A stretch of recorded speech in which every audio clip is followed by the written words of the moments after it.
So then, tell me, how did you get shot in the head? Tell me about the situation leading up to it. What were you doing just before? Basically, we was on a routine clearance patrol in our area of operations, which is Wahid, and we're clearing compounds, which we do every day, from enemy known firing points, just to see if we can pick up any evidence or anything, or maybe even catch the enemy there in the act. So we're on a routine patrol, and I was on the high ground overlooking our other call sign, which is going to the compound, to clear the compound, because we're in the fire support group. We're overlooking for in-depth positions in case we get contacted. And I'm just overlooking, and towards the end of the patrol, we're just withdrawing, and out of nowhere I'm pinged in the helmet. So explain to me what that felt like, because most of us haven't been shot in the head. Yeah. You have. Explain to me what that was like, and when did you first realise that really this was not good?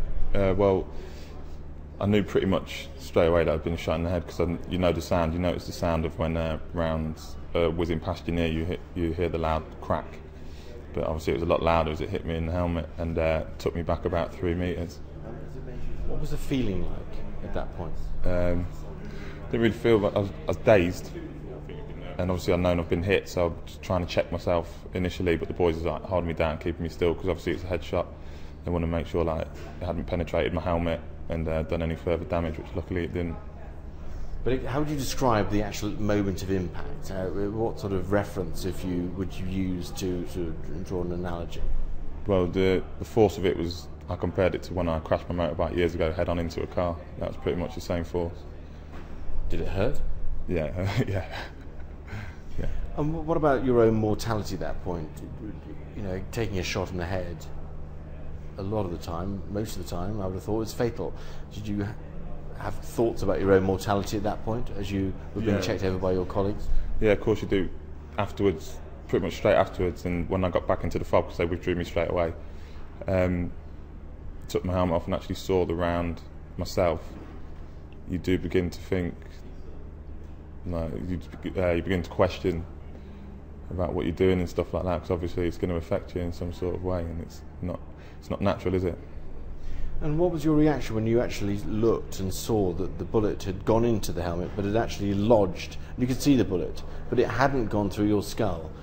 Describe the sort of the thought patterns that you went through at that point. I just initially thought I was really lucky and stuff, and then once your adrenaline's calmed down and that, you begin to question it a bit more and thinking if it was just an inch lower and stuff like that, you just, obviously things play on your mind and stuff, so yeah, that's pretty much what I was thinking at the time. Does it affect your confidence as a soldier and your thoughts of what you're doing out here? As a soldier, it's not my confidence a bit, yeah, but whereas if my confidence within the kit is obviously at the highest it's ever been, knowing that it works and stuff like that, so yeah. So now you can review it, now everyone's asking you your story. Yeah. Have you told your family back home, and what was their reaction when you told them? Yeah, I told all my family at home. Obviously they're upset. My girlfriend's really upset, and my mum, but that's what girls are like. But my dad's just said he's a bit shook up, sort of thing. But yeah, they seem to be coping all right.